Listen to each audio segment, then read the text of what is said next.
Welcome one and welcome all to the greatest show of them all. It is the NFC East Mixtape, which you can listen to on any one of SB Nation's NFC East blog podcast networks. You can also watch this show on the Bleeding Green Nation YouTube channel or the Blog and the Boys YouTube channel. Make sure to check out bleedinggreennation.com, blogandtheboys.com, because you will see, hear, read, smell, maybe the two of us. He is Brandon Lee Gowton from BGN. I am Ochoa from BTB. BLG, we were not here last week. It was a bit of a kind of, you and I putting it together as the days went along. Maybe we'll do it tomorrow. Oh, we'll see. We'll try whatever before we kind of ultimately wave the white flag. And the highest mark of success that I think you can reach as a podcast. We got all sorts of messages from people who missed us. Yeah, we missed the audience as well. Sorry that we couldn't make it happen last week, but it is the dead zone. Thankfully, it's not like a ton of like breaking news is going on. We missed that, so we would like to, and we're sorry that we missed last week, but we're back today, and it's going to be a fun episode. And I have a review, RJ, to kick it off. Are you ready for this? Okay. Well, before you get to I just want to say I will Okay. take 80% of the blame for missing last week. I wasn't going to say anything. I didn't. I mean, that wasn't. I mean, it's not. But like, look, people have. That's not. No, it's no one's fault. We People have have been. issues. We have actually never missed an episode. That's what I mean. A timeline that includes the birth of my son. I missed one episode. You did. That's right. Because I was like, I literally couldn't. I was at training camp last year. But so you couldn't record early in the week, and that's why I'm giving you 20%, and that's what I was aiming to do, because I knew I was going to be leaving out of town. But then I was like, well, maybe this and that, and then finally, again, we just had to sort of punt. So I'll take 80%. I'll give you 20. I think that's fair. But now it's time for the review, of course. Review. This comes from RJ Ochoa. And it says, "You're the best," and that's in reference to me being the best for being so flexible and accommodating. So there you go. Was that really the review? Or yeah, that's it. That's the bit. Is this one of those like, oh, it's like a super awesome bit that I came up with in my brain, and everyone's gonna think it's hilarious things? I mean, it's not for anyone else; it's for me. Not your best. I'll just say that, not your best. I was out of town. The less you like it, the more I do like it. So. I was at a Houston Astros game, my first since they beat the Phillies in the World Series. Do you remember that? I won a bet on the Astros the other day, so shout out to DraftKings. That's right. Our sponsors over at the SB Nation NFL show. It was a great time. It was super fun. There were 13 of us, which was a bit of a hectic thing. First time taking the baby to an Astros game, so like managing the stroller turns out kind of a complicated thing. You know what I mean? But super fun time. Awesome win.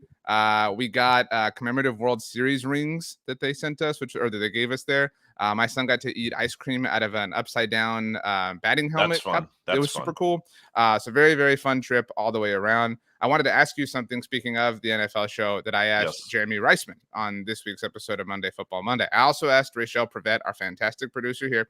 And it was, it was inspired by a thread I saw on Reddit. And it was, what is an app that you would recommend everybody in life get? And it can't be the Dunkin' Donuts app, because you've done that before. But so like an app designed for wellness in your life. So like something that can help everyone, not something that helps you specifically.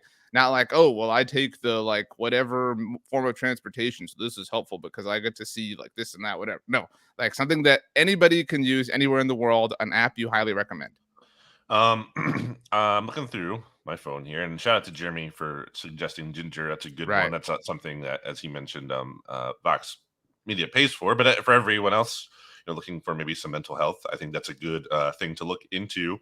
Not a sponsor for us, but something our company uses. Have you ever heard of Belly? BELI? No. I think it's kind of a newer one, newer-ish, as in like maybe within a year or so. But yeah, I heard about this, and basically you can rate restaurants on there. So like, I guess kind of like Yelp, a little different to me. In that like there's like map features, and also it's kind of more of like a social media aspect to it. Like you can like have your friends on there, and you can see what restaurants they've gone to, or there's like a list of like places you can add like places you want to go to. So I would check that out. I think it's like, I don't know if it's still invite only. I mean, I got in. I didn't like know anyone. I think it's easy to get in. But yeah, check that out. BELI. Not a sponsor, but if you're looking for some good restaurant ideas, and if you have like friends who you like to go to restaurants with and stuff, I think that's a fun app. That is a good suggestion. That's something that everyone can use. So great job, you.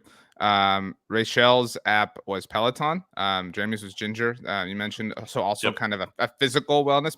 There's a mental, obviously, side to exercise as well. I'm going to come up with the second one since this was my question. And it's not as serious or as helpful as any of the ones that we've suggested so far. But the Giphy app. I don't know like how often you send gifts in various ways, and I know some places like some apps or platforms have their own GIF keyboard or whatever. Integration. But Giphy is cool because like if you don't have one, you can just go to Giphy. And it's very simple. You search for what you want, you tap it to copy it, and then you tap to paste wherever you're doing that, whether it's like texting or DMing or whatever the case may be. And you can save favorites. Like it is super handy for stuff like that. Again, more of a lighthearted thing, but Giphy. So 2 apps. I'll throw out one more. Have you heard of Game Time? The Game Time app? Have we talked about that? No. There's this app called Game Time. Again, not a sponsor, but shout out to my good friend Laura Taylor, who had mentioned that she uses this to go see some Flyers games sometimes. So you can get, I think the premise is like you can get like tickets pretty cheap, last minute especially. So obviously there's like a lot of like SeatGeek and all those kind of things. But I think this for some reason is more like last minute thing. So you get like really good deals. So not something you're like planning out in ahead so much as is like, hey, there's a concert, there's a game going on. Hey, let's go. And you can get some last minute cheap tickets. So almost like scalping, but like more legit, I think. Like, so. Wow. Well, then I'll throw one more out because you inspired me. I told you before we started recording that I'm heading to California for a week soon. We're going to record ahead of time, everybody, so don't freak out again at this. So we were looking into all these things for the kid, right? Like take him, to the zoo and Legoland and all this different stuff. The baby. Right. And it's interesting you're not saying his name. It turns out that there's like a lot of money involved. For like all these places want money to see their stuff. And I stumbled upon used to be a great website, by the way. But I stumbled upon this thing called City Pass. I don't know if Philadelphia has it. I don't know if you're aware of that, but it's a lot more economical. So you buy like a City Pass and you can kind of design and tailor it the way you want. And you get like 4 places, that you get to go to for that price. And so like in this instance, Legoland is one. And then you have like an option. You can choose of like 12 other places. You get to go to 3 of them. But it's more economical than buying the tickets for each specific thing from those specific places. So kind of a cool thing. I think other cities have it besides San Diego. All right. After all the free plugs we give out, we should probably get into that. We're also gonna plug some music at the end. We're gonna add songs to the NFC East Mixtape playlist. We are going to each add 2 to make up for last week, but we have to get to our conversation. Our most recent episode 2 weeks ago was the most underrated players in the NFC East, which means, Brandon, today we are the other side of that coin, the most overrated players in the division, surely going to spark some division and some debate and some dissension. The triple Ds. So we have to start with the Philadelphia Eagles, which is going to be a lot of fun. Do you want to go first? Do you want me to go first? Like, how do you want to do this? It was funny. I was listening back to the underrated episode. Not something I typically do. I know our good friend Rob Statsquera says you have to listen to your episodes. You have to do air checks and whatnot. But I feel like, first of all, I already listened to too many podcasts. I don't like have the time or interest level to do that. I mean, I'll check in sometimes on certain like segments if I thought I made like an interesting point or something that I might like want to use for writing or like kind of. But like I don't like listen to a full on episode. But I did in this case because I went to the beach with aforementioned friends of the podcast, Elizabeth and Holden.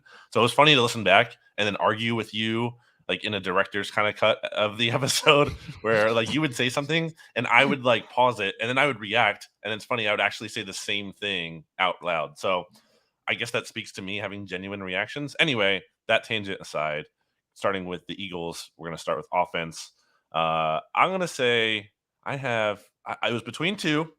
It's tough to narrow these down sometimes. I think I'm going to go with DeAndre Swift. How do you feel about that? So you're doing the thing I don't like, where you're picking players that weren't on the team a year ago, which was a qualm of mine. So this was hypocritical because you did this for I think the Commanders or something last week. I said that. I said that I was going against my own principle, but that they had such a difficult. It was very difficult to pick underrated players on the Commanders. This is a fake rule. I never agreed to this, and also it's not really it just doesn't make sense as much as it's just like a loose guy. It's like a dotted line to live in. You know what I'm saying? Like, you know how you can pass people on dotted lines? a great premise for this, because sometimes you get an addition in the offseason and there's a shine to a new player just because they're new, so they must be great or whatever, because you So haven't necessarily watched them fully yet and you don't have that full context, so they are being overrated. I think, especially specifically in this case, I think DeAndre Swift is not a bad player by any means, but I think he has so much like fantasy football cachet, and he went to a big program, and he was like a early second round pick. Like, he was the top running back, I believe, in his draft class. Like, there's all this shine on him, and we're talking about a guy who averaged 560 rushing yards per season. like does that match to you? I feel like the people who like, when you hear DeAndre Swift, like you would, and if I told you, okay, how many rushing yards per season is he averaging? I feel like people would be like, oh, 800, 1,000. No, like not even close. Obviously, he adds value as a pass catcher, but this is a dude who like has lost playing time consistently to other running backs in Detroit. Obviously, the Lions like comfortably moved on from him this year, even though they lost Jamal Williams, who had like 20 something one touchdowns, and was their red zone guy definitively over DeAndre Swift. So I think he's rated highly due to his draft status and fantasy football and everything. But I think he's more of like a good player, not an amazing player. So I think our Eagles picks are all like, they all have these weird kind of I don't call them labels, but just like tangential details that are somewhat important. And so like I I think agree the word with you're what looking for is caveat. yeah, I guess so. I agree with what you're saying, that there is this like hype around him because of the like fantasy football relevancy that he has or has had or whatever, which isn't even that high. I mean, to your point, like based on his statistical production, I do think it's worth mentioning that Jamal obviously replaced him last season, that the Yep. Lions moved on. The Lions seemingly prefer David Montgomery, who they signed in free agency, and they also obviously preferred Jahmyr Gibbs, who they drafted. So like not even like he was like fourth at best in their like plan this offseason. But I also think what has like elevated his hype, caveat, tangent, whatever, has been the trade happened at the peak nirvana of Howie Roseman's dominating the draft. So like everyone automatically Georgia was like, angle and the Philly yeah, angle. It's like, oh, he's from Philly, but yeah. you know what I mean? Yeah. So I think that kind of can get And then overrated. there was the like fake tweet that I'm sure I don't think we Oh talked yeah. about it, about the Cowboys or whatever. Like it was like, again, like it's like it's like soaking wet with these like not real details. And so that I do agree with you has lent to like making him overhyped, but I think it's a cop out to not pick a player who was on the Eagles last year. Because that's like saying, well, every player on the Eagles is actually as good as they're properly like hyped or rated to be. So like I'm just gonna pick the new guy in town because of all this stuff. Like I do think it's That's not my premise at all. I didn't say that at all. well, then And pick a also, player who was on the team last year that's no, overrated. I don't need to do that. Oh, Cop if you out. want one, I will give you one. But since I said I was between two, and the other one was on the team, but I do think people just think like DeAndre Swift's going to lead the Eagles in rushing this year. I don't think that's necessarily the case. I think Rashad Penny could be over him. I don't even know if Swift might be second. I would think he will be second, but like I think people are assuming he's the top dog, and I don't, no pun intended, and I don't think that's the case. He could be. There's a path to that, but it's not like a guarantee. The guy who I had, who else I had here was Jordan Mailata, because there's something that goes on when you or you get a player like late in the draft. I always think about this example more so earlier in their careers with Josh Sweat and Derek Barnett, because there was a time before the past couple of years where I think Josh Sweat made a big leap and Derek Barnett really did not, where Barnett and Josh Sweat pretty much posted similar numbers. Barnett actually had better numbers in some categories, like various pressure rates and whatnot. But because Derek Barnett was the 14th overall pick and Josh Sweat was a fourth round pick, who everyone thought was a steal, like people thought more positively of Josh Sweat than they did. The return on investment yes, clouds the like objectivity of assessment. So when you draft a guy who doesn't know how to play football like at all, and Jordan Mailata, and then he turns into anything at all, then obviously like, wow, that's amazing. And now let's be clear, he was PFF's 9th graded offensive tackle last year, so this is ultimately why I did not pick him. But he allowed 8 sacks per Jimmy Kempski's charting. Jimmy Kempski went back and looked at all of the sacks that the Eagles allowed last year, and he charted like who was most to blame. And Mailata was at the top, and that was up 3.5 sacks from last year. So again, I don't think he's a bad player. And he did have some injury issues last year, which, to be fair, though, he's had them like throughout his career. That's been a consistent issue. So you can't just totally throw that aside and say it's fluky. I don't think that at all he's a bad player, but I do think it's kind of fair to say like he didn't necessarily take another step forward last year, as he may have like plateaued a little bit. And also by nature of like the Eagles' offensive line getting so much praise all the time, it's the best offensive line in the NFL. I think it's possible sometimes players on a unit like that can kind of get more benefit of the doubt than they might deserve. Yeah, like the I mean, this is like really like examining or microscoping the point, but it's like the Jason Kelce reputation like then applies to everybody. You know what I'm saying? Because they're like all on the offensive line. But somehow, some way, some guys still slip through the cracks, which is why like I said Landon Dickerson last week for underrated. Okay, at least you stood tall, all 5'9" of you, to the challenge. And answered somebody who was actually on the team last year. Are you ready for mine? Yep. So my approach was a little bit different, like I'm saying, with the caveats. And so it was almost like projecting overratedness. So like, I think that like my thoughts on Madden, thank you, Bear. Madden, the game, are well documented. I had a tweet about them when the trailer came out, which was whatever. But yeah, you love the game. You think it's good. Like looking at their like Madden rating, so to speak, like this is a weird way to put it, but then like in forecasting what their season will look like in assessing like how much they will over underperform that rating, if that makes sense. And so I think Bear, that is enough. He's furious. Cool. He's furious.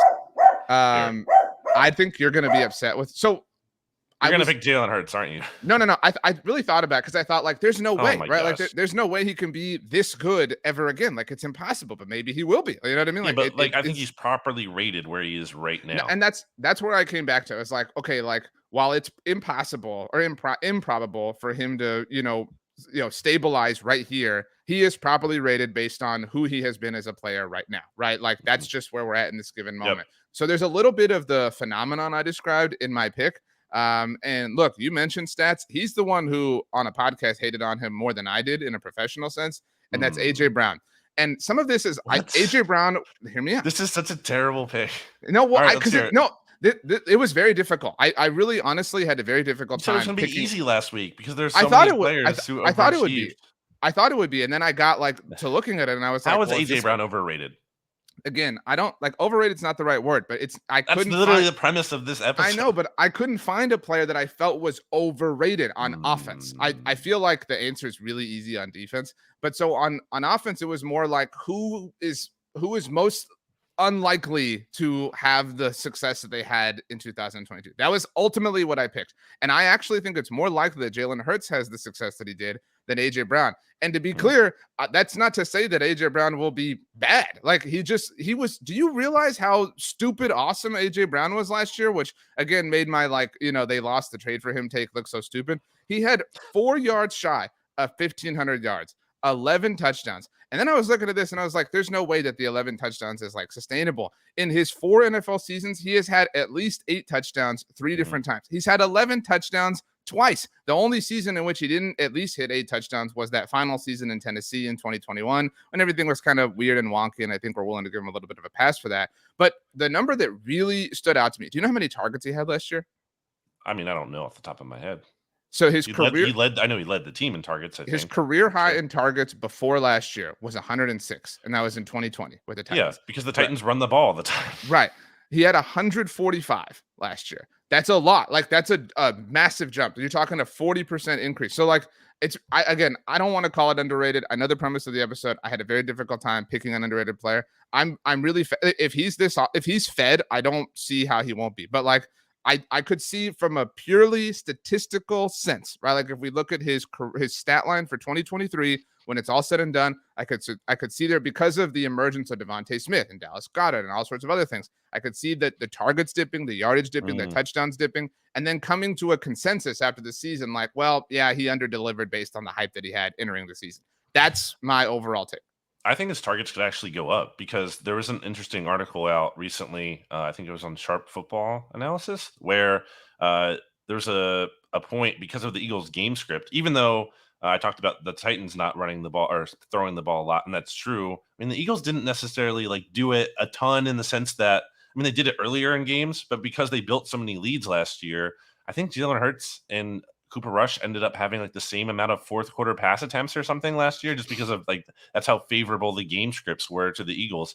So in theory, I don't think the Eagles are going to find themselves in that identical situation being that good again. So I could see the passing volume actually potentially go up because I think they're going to be in some closer games than they were last season. And I just don't think, I don't know. I think this is a tough case because like, what are you saying? Like he's not like a top something wide receiver. I think he's a top 5 receiver. I think in the NFL. I agree with you. I agree with you. But like, so if we considered that, if we looked at all of the stars on Philly's offense, which again, this was how I had to approach the exercise. Like, what's his weakness? Like, what would you say is a flaw for him? Again, like, hear me out. If we looked at the likelihood of Jalen Hurts maintaining status quo, Devontae Smith maintaining status quo, Dallas Goedert maintaining status quo, AJ Brown maintaining status quo, who was the least likely to hold? I mean, I don't think it's AJ. I think AJ's like Hurts' go-to guy.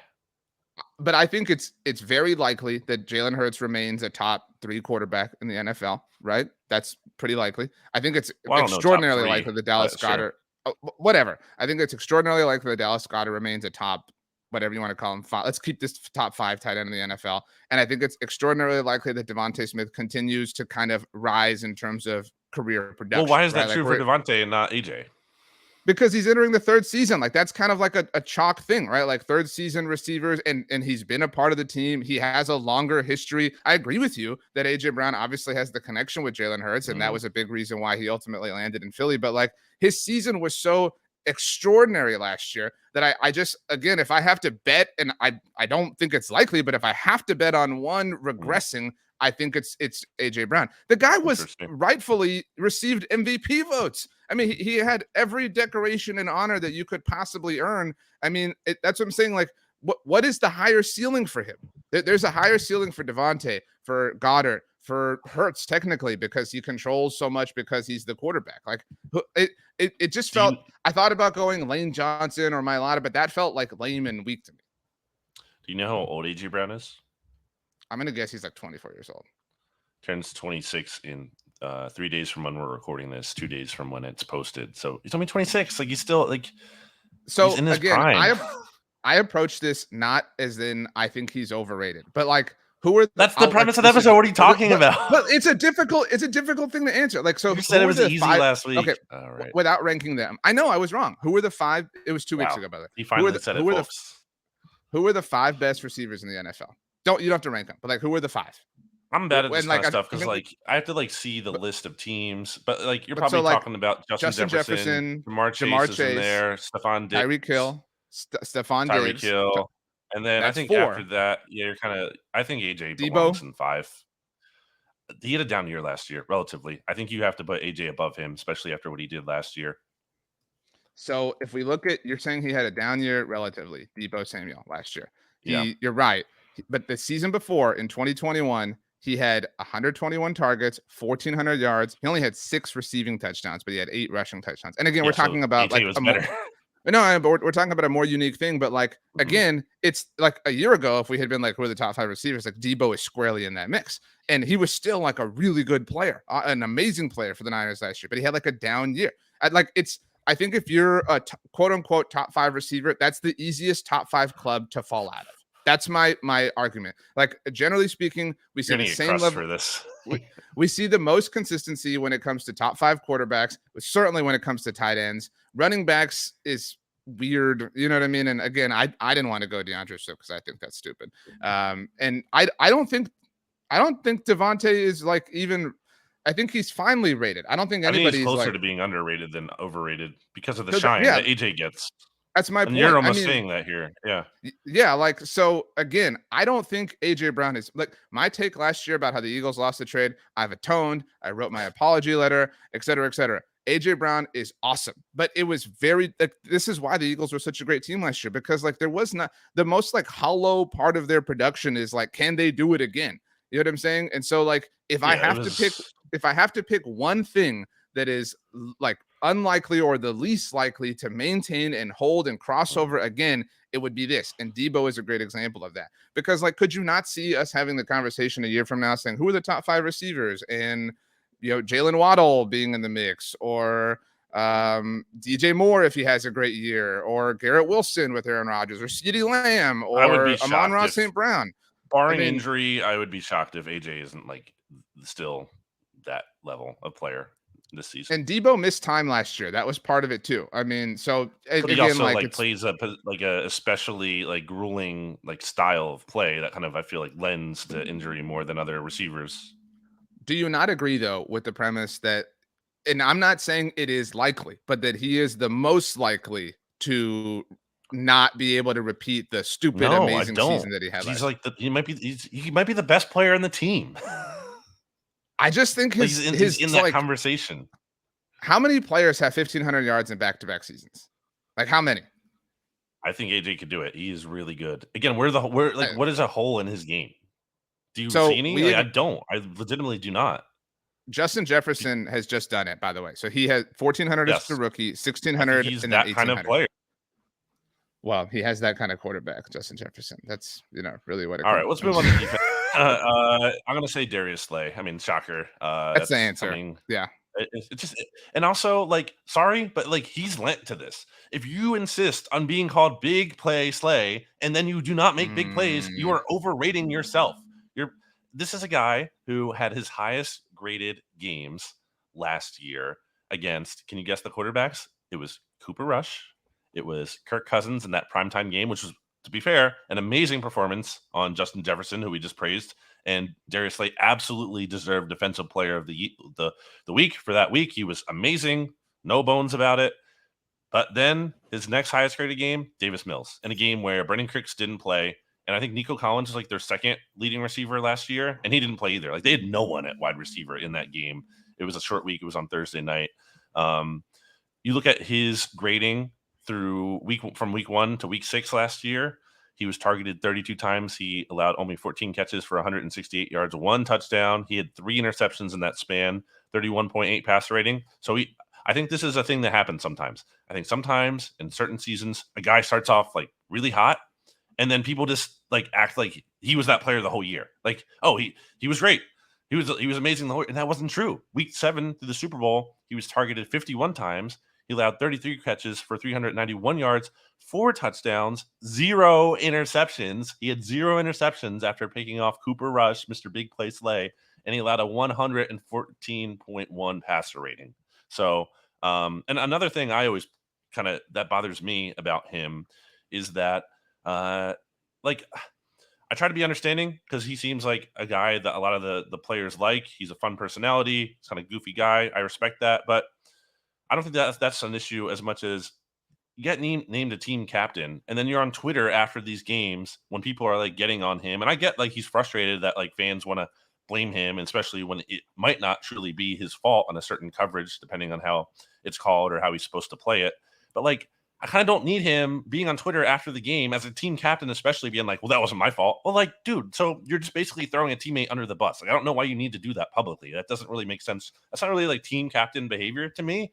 I don't really think like Jalen Hurts would do that, for example. So that's kind of weird to me. I think he's kind of overrated.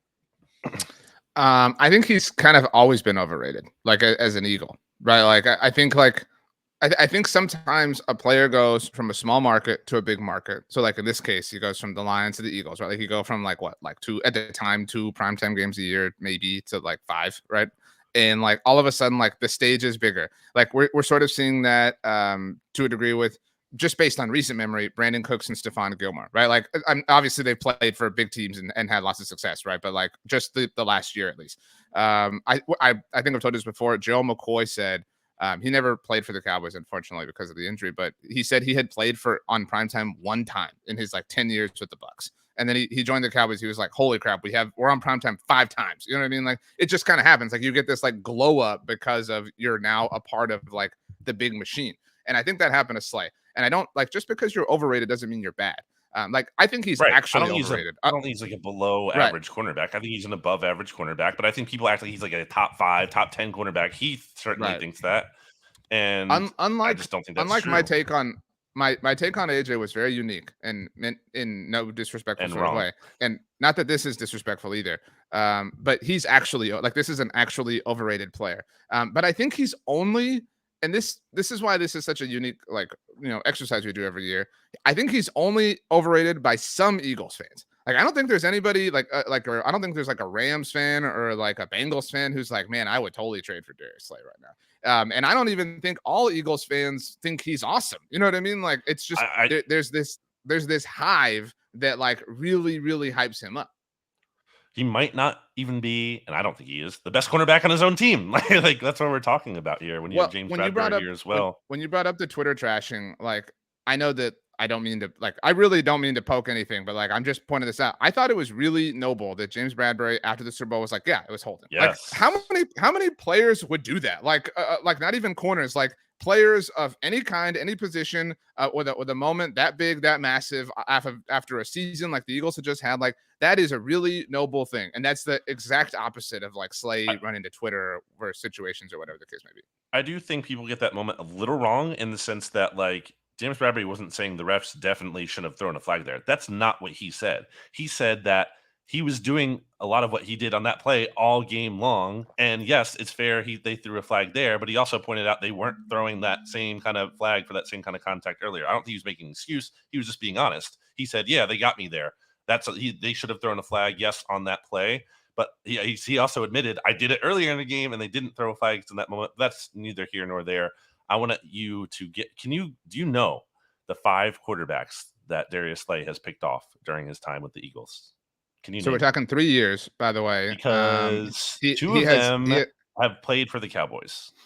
He has 8 interceptions. I'm sorry, 7 interceptions in the regular season as an Eagle. He's picked out 5 different quarterbacks and 2 of them multiple times. Cooper Rush is one. So you're saying his 8 interceptions as an Eagle have come off of 5 quarterbacks. His 7 interceptions. Okay. He's only in 7. 7 interceptions. I'm sorry. Come off 5 so his 7 interceptions. Okay. Cooper Rush. I'm going to say Andy Dalton. Yep, that's 2 of the 5. The next 2 are 2 are from your boy last year, Kirk. Yep. So that's 3 quarterbacks. I'm going to say Taylor Heineke. Andy Dalton. Kirk. Nope. But how about? Okay, hang on. Is Daniel Jones one? Has to be one. No. Teddy Bridgewater, is he one? No. But he had the fumble return, right? Like it was the Teddy fumble return or whatever it was in Denver. Yeah, that wasn't Teddy Bridgewater didn't tackle him. Is what you're right. I knew there was a Teddy thing. But okay, that wasn't I don't know Teddy's We've gone really long on the Eagles. So like, anyway, hold on. It's Andy Dalton. It's Sam Darnold. It's Trevor Siemian. It's Kirk Cousins, and it's Cooper Rush. So big play Slay is picking off these quarterbacks. Like Sam Darnold, the Panther. It's almost It's almost and Trevor Siemian, the Saint. Right. Yes. Wow. This is almost like the Jonathan Gannon of cornerbacks. Like, okay, putting up some good numbers against bad quarterbacks. Yeah, that was harsh. I'm not trying to say Slay is a bad player. That's not my point. As we say with the overrated thing, I don't think he's a bad player, but I just don't think he's like this top. He's not elite. I just think there's a perception he's elite, and I don't think he's elite.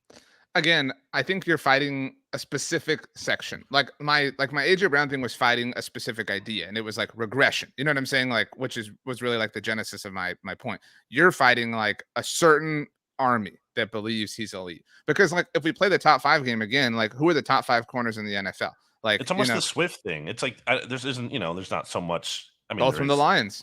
There is, fantasy football for defense, but not like, as popular as offense. But I think it's that same kind of, it's just name recognition. I think there's a lot of name recognition when it comes to Darius. He has a big name on a big team that has a lot of success. Like those things tend to lead to, lots of talk. Okay, let's do the Cowboys. You went first. Do you want me to go first? Like, how do you want to do this? I went first with the Eagles. So again, this was a lot harder than I thought it was going to be, like overall, as evidenced by my AJ Brown pick. And so I thought about going Dak because they're like kind of like Slay. Well, like kind of like Slay, there's an army. And in fact, I'm going to go Dak because I believe in Dak Prescott. I think he is a top. And unlike other positions, I think this moves more than anything. Like I think maybe like week 2 to 3, the top 5 quarterbacks are 5 guys. And then I think that changes a little bit like weeks 3 to 4. And I think Dak floats in and out of that. I think he's squarely out right now of the Mahomes, Burrow, Allen, you want to throw Herbert in there, whatever discussion. I think, we need to see a little bit more from Jalen Hurts to see whether we're going to put, this is an independent point, whether we're going to put him in that mix full time, right? Like we've seen it more from those other quarterbacks, whatever. But I think Dak is very firmly, very squarely top 6, top 7, top 8 on a given day. Like I said, that moves around. But, and this happens with the Cowboys a lot because they get, bagged on a lot by a lot of people, yourself included. And to where like the defense becomes so strong that we like we're just like it's just fighting for no reason, and we're like lurking or like we're waiting for the shoe to drop to like fight and argue and defend Dak Prescott. And so like that should and that needs to happen, but like we can't go too far. We can't make up things that aren't true. And so I believe he is a top 6, 7, 8 quarterback, but I think that there are some Cowboys fans who believe he's like a top 3 quarterback. That's simply not true. Like he is not. And at this point, I think it's stupid to say like, oh, well, we're too deep into his career to know that he's ever going to win a Super Bowl. That's dumb. But I do think that we are deep enough into things relative to the league as a whole where we can say he's never going to be, no one's ever going to be on Mahomes' level, but he's probably not going to be on Allen's or Burrow's level right now. And those are the bars that you have to clear. That doesn't mean you can't win a Super Bowl with him. That doesn't mean he isn't very good. Doesn't mean he isn't worth the contract, et cetera, et cetera, et cetera. All the context matters here. But my answer is Dak Prescott.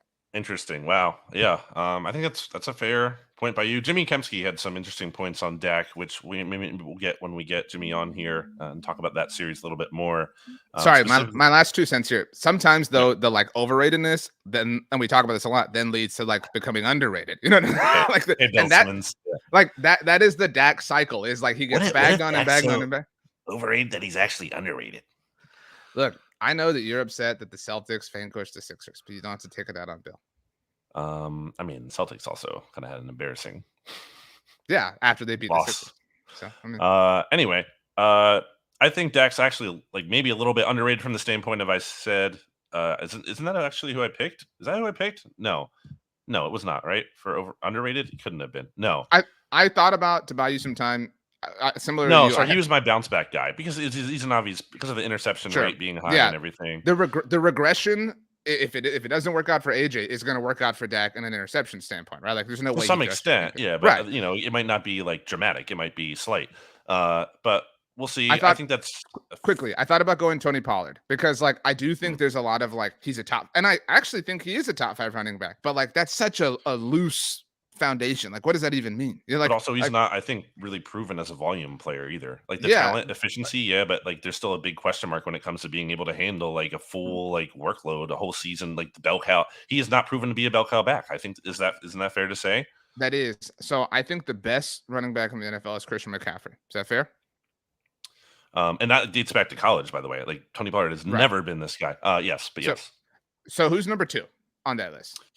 Like that's so impossible to answer. Like, I need to look at the rosters. Nick Chubb.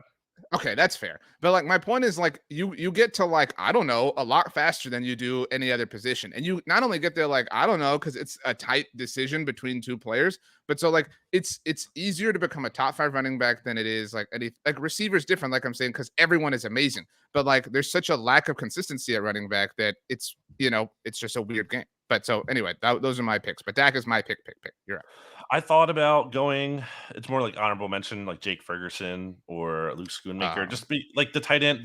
Because like it's just like the Cowboys soon be like, oh, we lost Dalton Schultz, which I don't think is the biggest loss. Although I think you had Dalton Schultz over Dallas Goedert in our All NFC East team last year, which I think was crazy. But I think I had to go Tyron Smith because I think there's an idea that like he just has to stay healthy. And I don't know if that's the case anymore. Well, first of all, that's easier said than done.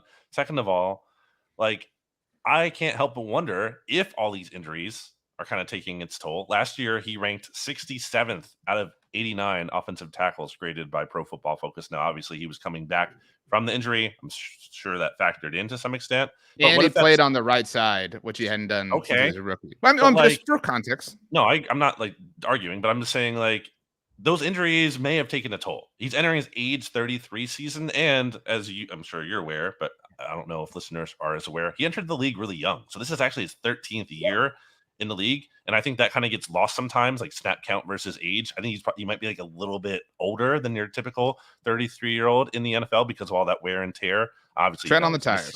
Yes, well, lacking tread. You want more tread. But yeah, so I think it's him because I think there's just an idea that like he'll be good as long as he's healthy. But like, I wonder if the injuries have kind of taken a toll. And I'm not saying it's gonna be a disaster out there, but I think he might kind of dip. I think some Cowboys fans would like have him as their all NFC East team left tackle or whatever, or say he's the best tackle in the East. Or some people nationally might say that, or at least like argue between him or Andrew Thomas. And I don't think he deserves that benefit of the doubt right now. My favorite part of doing this exercise every year is because it's a great introspection at how, like, and we're just two people here, right? Like the great part about the mixtape is like you leave Eagles land and I leave Cowboys land and we meet like here in the like middle land for, an hour every week. I don't like my read, like there are not a lot of Cowboys fans that think that, you know what I'm saying?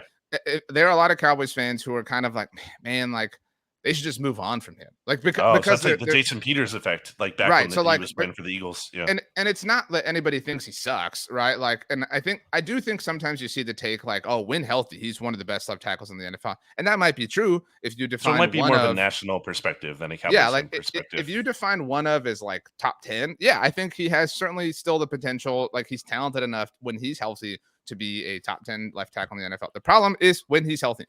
I've said this many times on many podcasts. He has not played a full season since Dak Prescott was in college. The last full season he played was 2015. Dak Prescott has literally seen change at the left tackle position, and he's obviously been injured at different points too, but every single season of his NFL career. And that's created if you ask Cowboys fans, like the thing they're most concerned about, it's the offensive line because okay, well, who are your best five? Like Tyron's on the team, right? Like he adjusted his contract and everything. So you have like, you're not going to not have him around, but his presence does create complications because it's like, well, do we play him at left tackle? Cause we have Tyler Smith now, you know what I mean? Like, and Tyler's the future. Like, should we just is the future now? Like the future was now a year ago. Like, should we just go back to that future? And if we do that, what do we do with Tyron? Do we play Tyron at the right side like we did last year? But what about Terrence Steele? He's really good. Oh, but Terrence Steele's also come back from an injury. Like, what do we do? Like, and beyond all that, thank you, Bear. Like, Tyron is gonna get hurt. So, like, where do we put him so that when that does happen, we're ready? You know what I mean? Like, his presence is a good thing, but it is a double-edged sword because it brings with it lurking complications. So, I think he's, in my opinion, properly rated by Cowboys fans. But there are, I think, I agree with you, some people who probably do.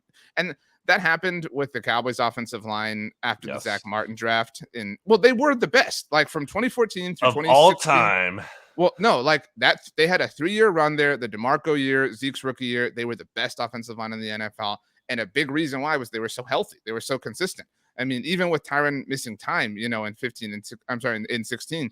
But, they just like, we have this idea that like all Cowboys linemen are amazing and all Steelers linebackers or all the receivers the Steelers draft are amazing and all Penn State linebackers are amazing. I recognize the Cowboys have two, but or have had to, but it's just like we lean on these like narratives and force them to be true all the time. So there is some of that like still propelling Tyron up on a national level. I do agree with that. Defense, who do you have? This is like, I think my picks are unpopular with different fan bases. Like, I think that there are some Cowboys fans that are like, what the hell are you doing going Dak? And obviously I'm going to get some pushback from the Eagles fans on the AJ thing. I hope my explanation made sense. But so I think this defensive pick is going to upset some Cowboys fans. My pick is Donovan Wilson. I love Donovan Wilson. Went to Texas A&M, fighting Texas Aggie, just like me. Hullabaloo, connect, Dono. That's great. Just like you. But like and I said J-Ron Curse last year. You always keep the notes, I don't do a good job of that, which is I went with him as underrated, and you picked him as overrated. Right. So, but like last year, it was like, oh, J-Ron Curse is amazing, and I just didn't believe, and I was wrong. But like Donovan Wilson had an amazing year last season for the Cowboys. It was a contract year, and I'm not saying that's why I don't buy into that trope that a lot of people do, but it was amazing. But like the likelihood of like, oh, well, he was just one player for 3 years, and now he's this like elite whatever, because of this fourth year. It's possible, and I would love to believe that it's true. I'm just too scared to believe. I'm too hesitant. Maybe I'm too negative. I'm too doubtful. I don't buy that. Right now, it is literally 2022, the exception, the outlier in the overall statistical sample size that is his career. And some of it too, and I would say this is true for A.J. Brown in the same sense in a different way, is A.J. Brown gets to play opposite of Devontae Smith. Donovan Wilson gets to play on a defense that features Micah Parsons and DeMarcus Lawrence. And the game isn't like, oh, put this player on a different team. Would they be the same? Because that's dumb. But like, I think there are Cowboys fans who think he's one of the best safeties in the NFL. I'm not willing to go to that level yet. Maybe I'm like misremembering. I'm looking up his grading from last year from the game, and it actually wasn't. No, actually, it was bad. Yeah, Donovan Wilson. I was going to say anecdotally, I remember Donovan Wilson getting like cooked a decent bit in that Eagles Cowboys game on Christmas Eve. Like I remember like Devontae having some big plays over, and yeah, he's number 6. I remember 6-on-6 happening there a little bit. I think AJ he struggled with him a little bit too at times.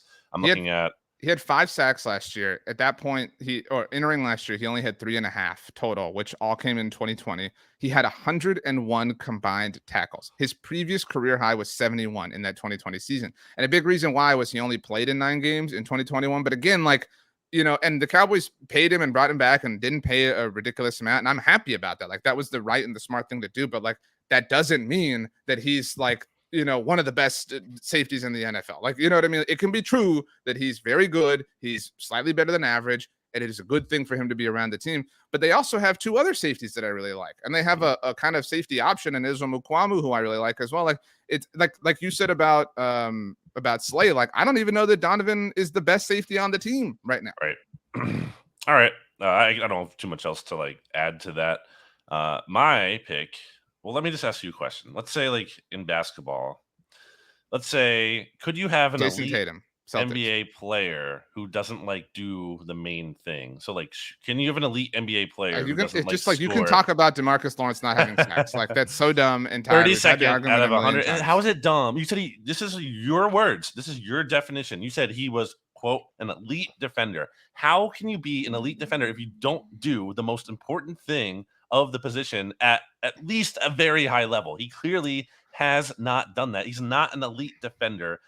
He took a pay cut last year. Why did he take a pay cut? Because he was so good? Because he was so good he had to take a pay cut? There are 54 players with more sacks than him since 2019. Again, 32nd out of 130 edge rushers. He is certainly a good player. He is nowhere near an elite player, which is what you said he was. So just by virtue of that, I have to take DeMarcus Lawrence. The biggest lock of the year was you taking DeMarcus Lawrence.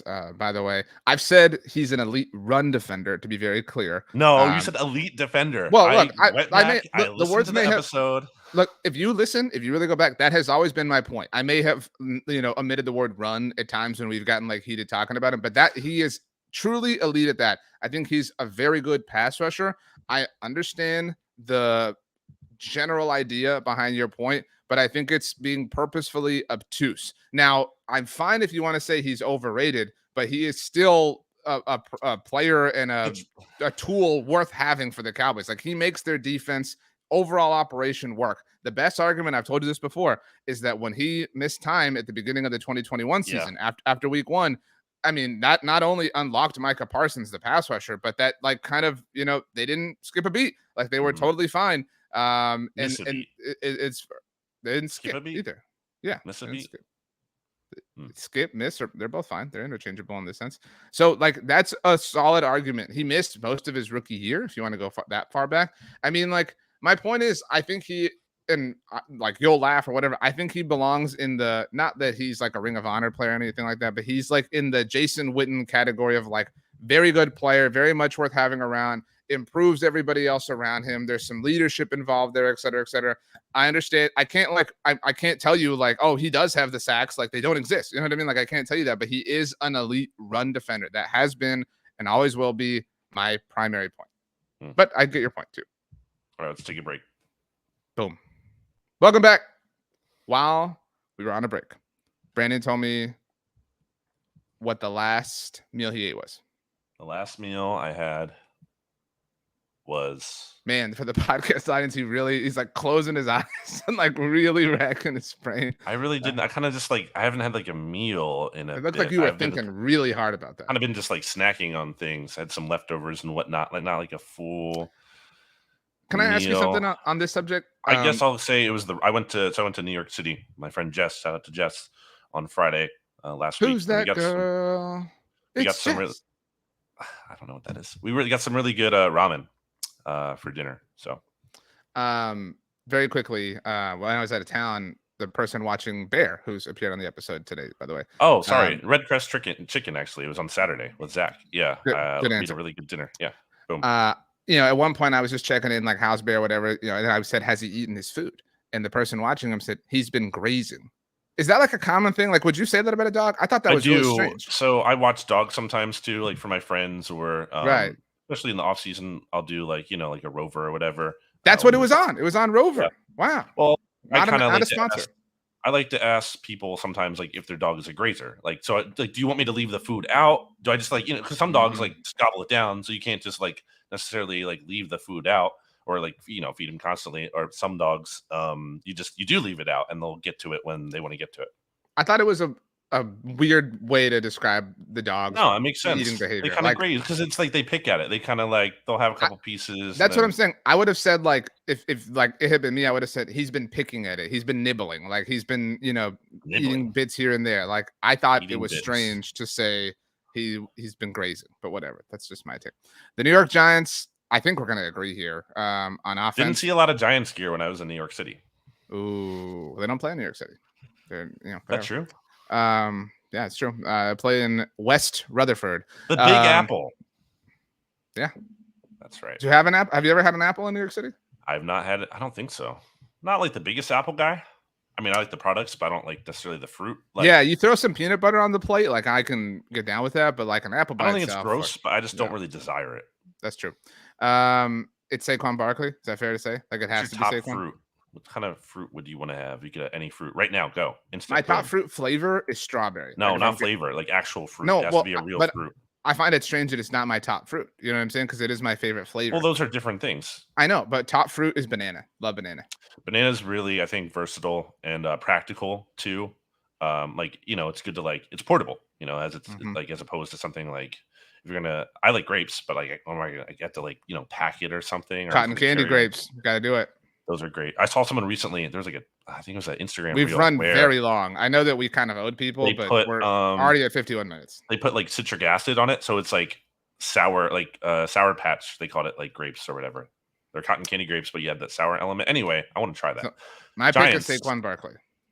Again, I don't. But really, dude. Okay, so again, like if we played the like.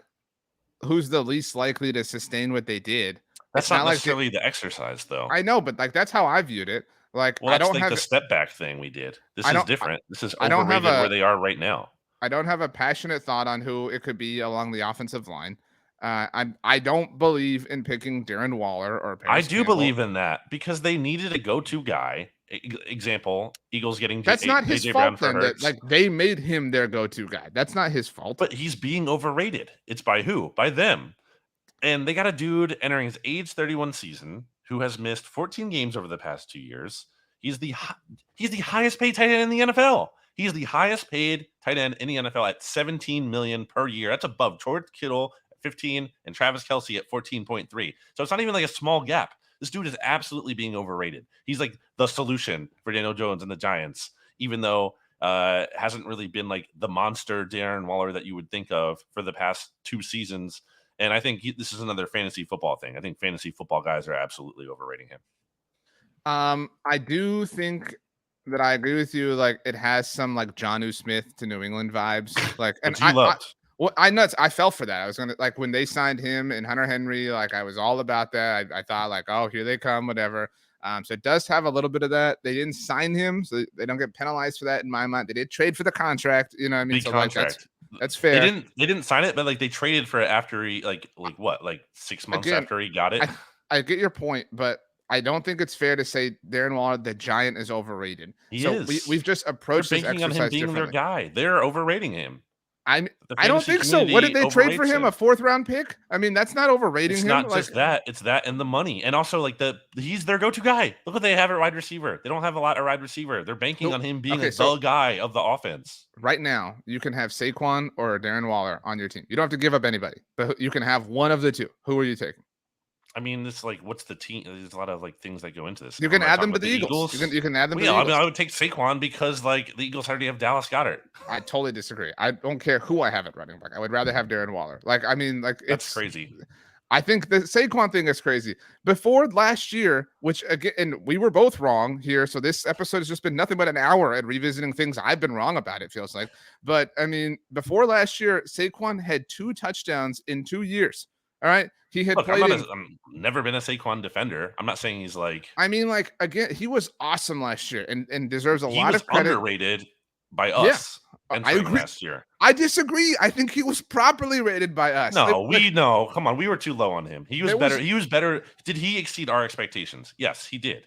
Yes, but the reasons the expectations were so low were like fair. Like at this time last I year, agree. he had played in 15 games over the last 2 years. But He we had also didn't give enough credit to his 171 talent. rushing yards over the last 2 years. I mean, like, so he blew up. But like, do you think that like these are Saquon's career rushing yards by season in order? So in 2018, 1,300 yards, awesome. 2019, 1,003 yards, awesome. 2020 injury, 34 yards. 2021, 593 yards. Last year, 1,300 yards. Who is he? Which dude is he? Like, and I don't mean to just like focus on yards, but like he is. If AJ is probably going to regress, like that's lurking like around the corner for Saquon. There's no way. There's. I think I asked you earlier who was the like second best running back in the NFL. Some people I think would say Saquon over Nick Chubb. Yeah. Like I don't buy that. Like, no. And so, like, you talk about Darren Waller having the fantasy bump. If any player in the NFL has the fantasy bump, it is Saquon Barkley.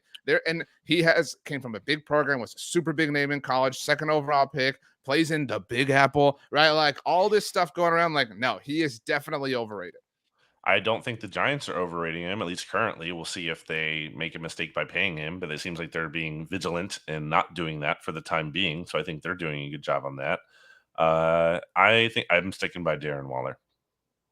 I mean, I'm not trying to convince you. I was just trying to make my case. So, I mean, that's really where I'm at. I'm not changing my opinion. Okay. I mean, I'm going to sleep the same amount tonight, whether or not you change your opinion or not. So, you want to go first on defense? Should I go first? Like, what do you want to do? So I have 2 names here. I have 2 names as well. I think you had is underrated, Bobby Okereke. He is tied for the 9th another highest player paid. who didn't play for the team last year. Dude, you suck at this. That's not a thing. It is a thing. They're not rating them as far as who they have been for this Is he on the roster right now? Yes, he is. Thank you. So ridiculous. No, it's not ridiculous. That's never been established as a rule. You're just making this up on the go. You picked a new player for the Eagles. This isn't my pick. I'm saying I was between 2. Anyway, hold on. Thank goodness it's not your pick. He's tied for the 9th highest paid off-ball linebacker annually. That's like top 10 linebacker money for a guy with 3 career interceptions and 4 forced fumbles in 64 games. That's like, I don't know. Maybe that's not really the best investment. I know they're desperate at linebacker. Anyway, I think that might actually be Leonard Williams, who I think is a good player. Very good player, but you're talking about a guy whose sacks dropped from 11.5 in 2020, which was like an outlier year, down to 6.5 in 2021, down to 2.5 in 2022. Speaking of highly paid players, he is the 5th highest interior defensive lineman in the NFL in terms of annual salary at $21 million. You can't have a guy making $21 million getting 2.5 sacks in a year. Like that's, I don't want to hear about like he creates opportunities for anyone. Like, no, you don't pay a guy 20+ million to get 2.5 sacks. So maybe he bounces back, but his kind of body of work suggests he's not going to be like that 11 point. I don't think he's hitting double digits ever again. Like I think that was an outlier year and he really hasn't been super close and he's trending in the wrong direction. So I think people are kind of like went from Leonard Williams was highly thought of as a prospect, but then he played for the Jets and didn't really do a ton. The Giants traded for him. It looked like a kind of a really bad trade at the time. It seems like they kind of overpaid for him. Then they signed him to that extension, which actually made the draft pick they gave up for him even higher because there was a conditional pick in there. And so then it was like, oh, now he's good. And I think that he was good there for a bit, but I think he may be overrated in that he's still kind of skating off those couple years ago. And I think last year might be more of an indication of who he is moving forward. Yeah, I mean, this is, again, why it's fun. Like, the word overrated is so vague. Like, you know what I mean? Like, you can take that, like, you've placed a lot of emphasis on contracts and things like that. Like, that doesn't bother, or like, I don't take that. That's a metric of how you're being rated. I mean, that's fair, but so is like vibes. I mean, so don't talk to me about vibes. You're not even wearing the vibes hat, so like you're not feeling the vibes today. I am very much in vibe with the vibes. I thought about going Leonard Williams too.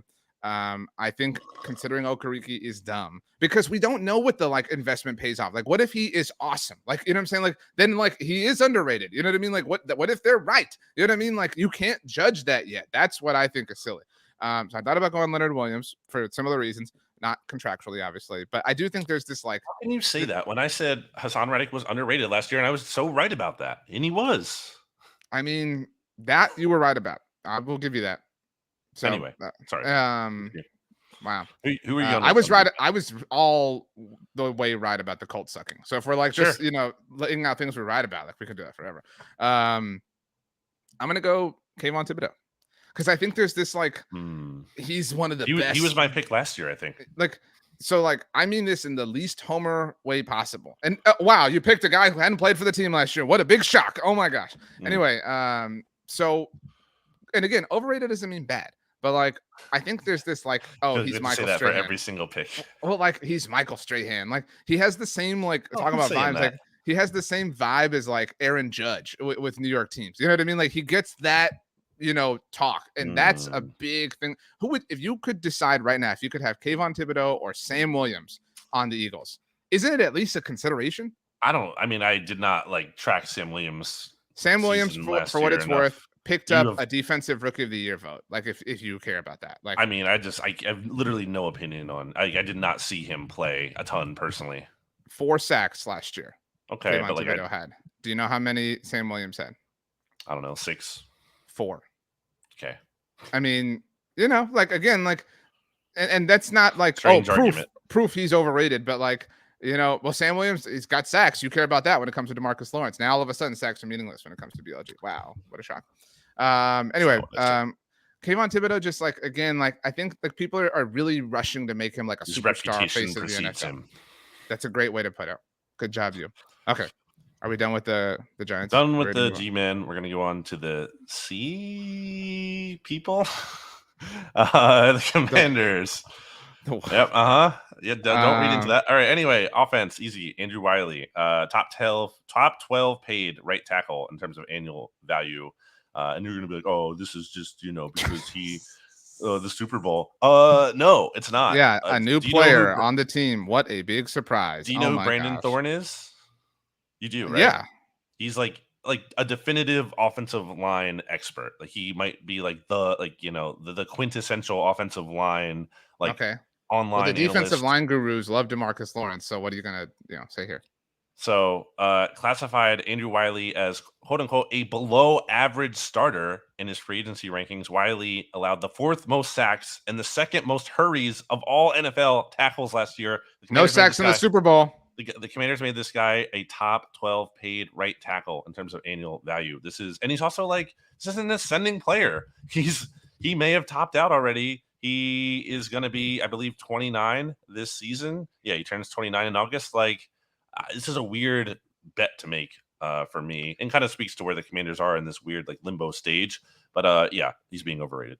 It does feel a little bit like, oh, he was awesome in the Super Bowl, right? Like, let's get that guy. Like, let's get, you know what I mean? Like, it does feel a little bit. That's like exactly that. Like the pitch. It's like, well, this guy was great in the Super Bowl. Okay, what about when he like sucked in the regular season? Did you see his 0 sacks allowed T-shirt that he wore in the Super Bowl parade? Yeah, it was pretty pathetic. Anyway, again, like it's a weird vibe. That was a weird vibe. No, I took the vibes in this episode. You can't now like I said the word vibes like 30 seconds ago, and now all of a sudden you want to vibe it out. Look, I believe in what you say all the time, and like if the Chiefs won, they can talk whatever they want to say because they won. But it is weird when you get to a point where like it became so personal when that wasn't the like attitude leading up to the Super Bowl. Like the Eagles and Chiefs aren't like rival. There wasn't bad blood there.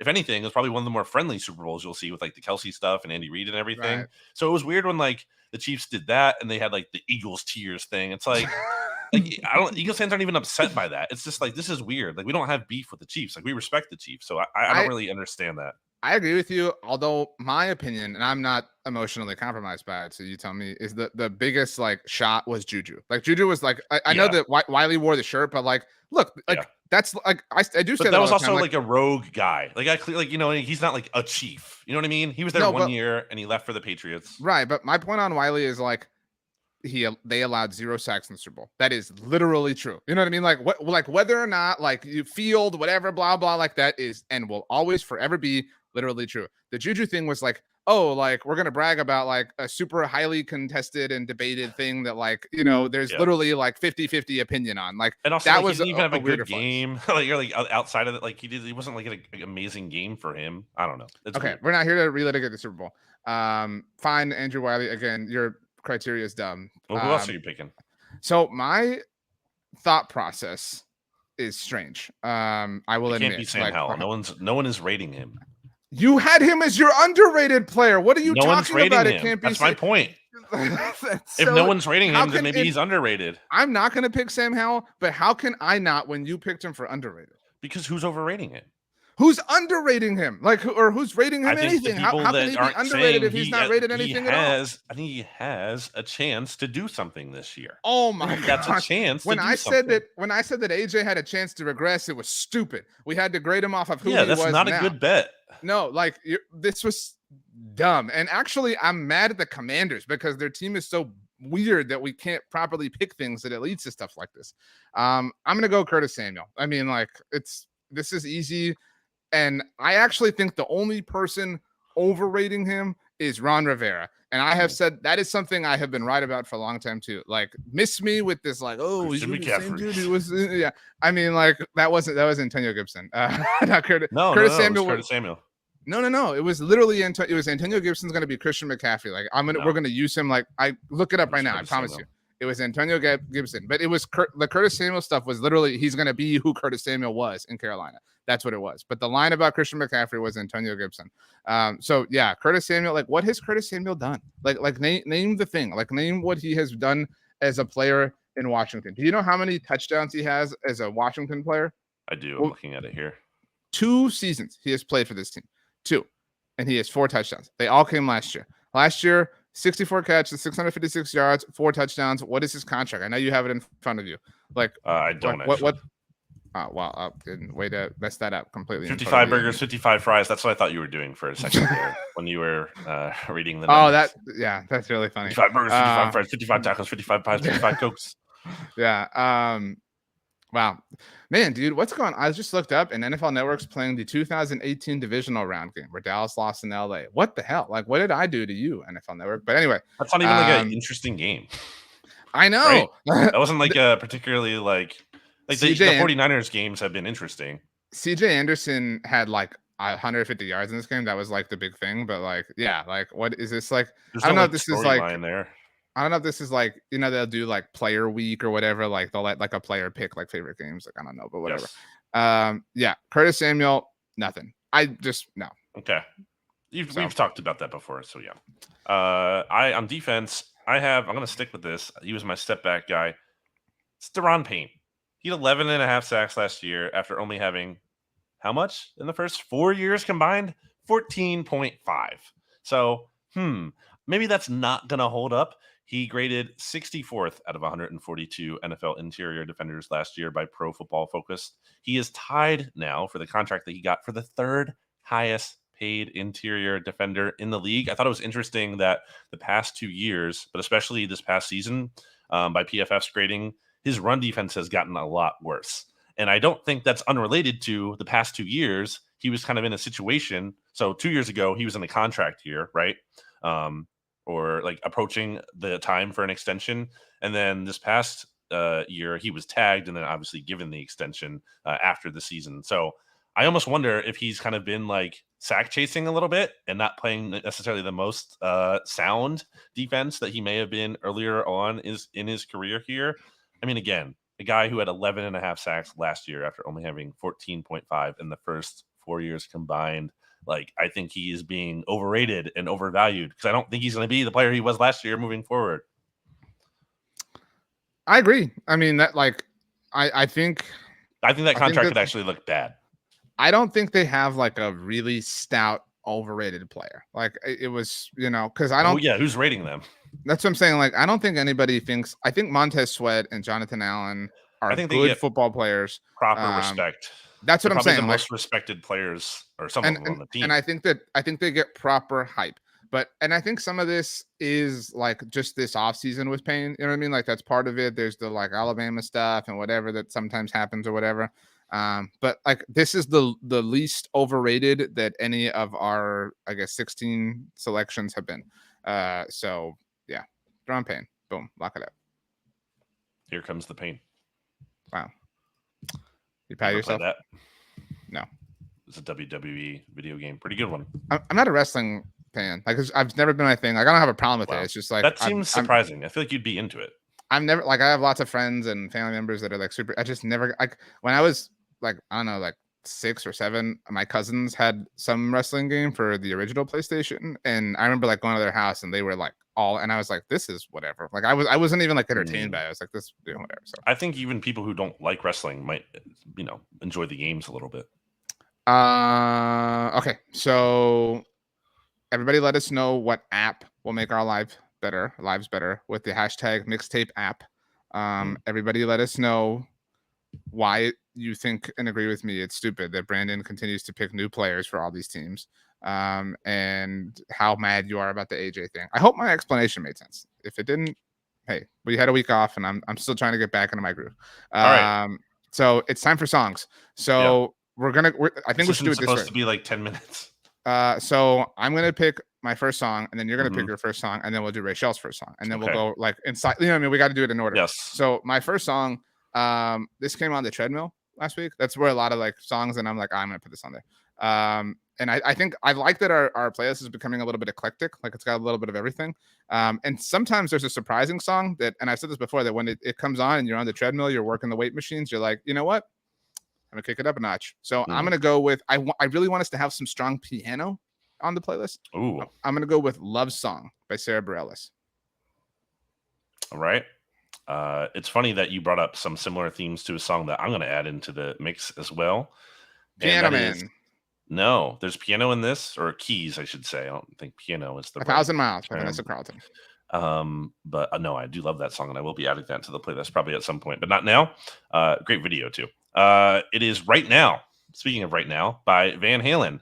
Some good keys, really good intro. Also a great going for a run maybe, or working out in the gym. This song used to always be on in like the high school gym. Like that song was always on in the weight room.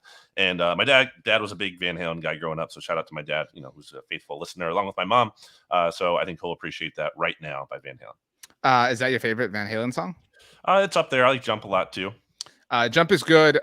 You know how like there are some songs that like instantly transport you to like a place or like a time or like where you first heard it, or like a movie or something. The song Dreams by Van Halen. You and I generally are the same on stuff like this. What does that song remind you of? I don't know what I don't know. That song, and I think a lot of the audience got this, maybe not the younger ones. That song will always remind me of the end of the Power Rangers movie. Oh, interesting. I guess I didn't really realize that. Yeah, like they're are like you a Sammy Hagar guy or a David Lee Roth guy? I don't have a passion to take. Yeah, but I don't have a passion to take one way or the other. But yeah, they're like having dinner and like the world has been saved, and they're all wearing the like colors of their Power Ranger outfits, and nobody's ever noticed this. The Ivan Ooze, the movie with Ivan Ooze in it? Okay. Yeah, and at the end, the little kid is like, "Oh, I could be the Gold Ranger," and they're like, "Ha! You're not even old enough, dude." And so then the fireworks start, and they're like, "Ooh, let's stand here and watch the fireworks. Save the world." Ivan Ooze is gone forever. Ivan Ooze did scare me when I was a kid. And then the song like, it's super cool. Anyway, okay. Rachel's pick. Rachel's first song. She actually sent us this really on time last week, and then we didn't record. Yep. It is "Dreams and Nightmares" by Meek Mill, who reached the worst team in the NFL. So certainly a banger of a choice that the Eagles used during their Super Bowl run. A great Philly Connect song. So thank you, Rachel, for the submission. I really like Rachel's second song, but we'll get to that in a moment. Well, so okay, we've caught up. Back off. We've caught us up, and my next song, we have a lot of like 2000s ish. I don't want to call it like rock, but like alternative rock type stuff. Some would call it emo rock. This is in that mix, and I talked about like movies and things. I always think of the movie Employee of the Month when it comes to this song, with Dax Shepard and is it Dane Cook, the comedian, and Jessica Simpson. I guess. He works at like a Costco or something like that. This was before the TV show Superstore. Anyway, the song "Do It Alone" by Sugar Cult. I love that song. So that's my second submission. I'll have to check that out. I don't recognize that off the top of my head. Well, you will check it out because you listen to the playlist. So that's what I do. I actually do that, and everyone else should do that. I think you liked my suggestion last time, Georgia by Cartel. I'm happy you liked that. I did, yeah. Great song. Call. This one's a little different. This is a newer song to me. I stumbled across a dad rock playlist on Apple Music, and this was the second song on there. It is Impossible Germany by Wilco. I'm not like a huge Wilco person. I know some people are, so I'm not trying to like take credit for that. I don't like know them super well as much as other people do. I just discovered this band. Well, I feel like people who like Wilco kind of like have some level of like music cred. I'm not trying to steal that cred or anything, but that's a really cool song because I like guitar and kind of like noodling around. There's like a long outro with the guitar on that track that I really like a lot. And also it's a song that was on an album that came out in 2007 that sounds like it came out in like the 70s. Sounds like it came out from a different time, even though it's a more kind of modern-ish song. So Impossible Germany by Wilco. Okay, that is a solid suggestion. I think we've got a really solid variety here. And Rachel rounds us out with her second one. She said, or her selection is Unwritten by Natasha Bedingfield. So not quite Love Song by Sarah Bareilles, but similar sort of vibe. The rest is still unwritten. That's a really catchy line from a song. Yeah, you can't not like have that in your head or start singing that. That's a great pick by Rachel. You actually said that you were at a karaoke bar. You told us this, and that someone sang that, and that it's been in your head all day. That's a good karaoke song as well. Mm-hmm. Secret of karaoke songs is you got to sing something that like everybody knows the words to. You know what I mean? Like you can't go up there and do "Do It Alone" by Sugar Cult. You can't do a deep cut. It's more fun when the whole place is doing it, and also takes pressure off you because it's like everyone's singing. Yeah. And you really like low hanging fruit. You got to go like Bohemian Rhapsody, something that doesn't even. That's too hard. You can't do Freddie, baby. That's too hard. But you don't have to do like that's what I'm saying. Like because it's too hard, like you just do random noises and everybody like understands and everybody's doing it. And, I think it's being on key doesn't matter. So. My go-to karaoke song, I won't ever put this on the list, but I go for the like irony and the funny and whatever, just like make people laugh. Man, I Feel Like a Woman by Shania Twain. That's a great song. It is a great song. Okay, let's get out of here. And while we do, BLG is going to sing Man, I Feel Like a Woman by Shania Twain. Dun, dun, dun, dun, dun, dun, dun. You do the most important part of it. Let's go, girls. Dun, oh, I always forget about that iconic part. All right. Okay. We'll be back just give us a "Let's Go, Girls." And we'll get out of here. Let's go, girls.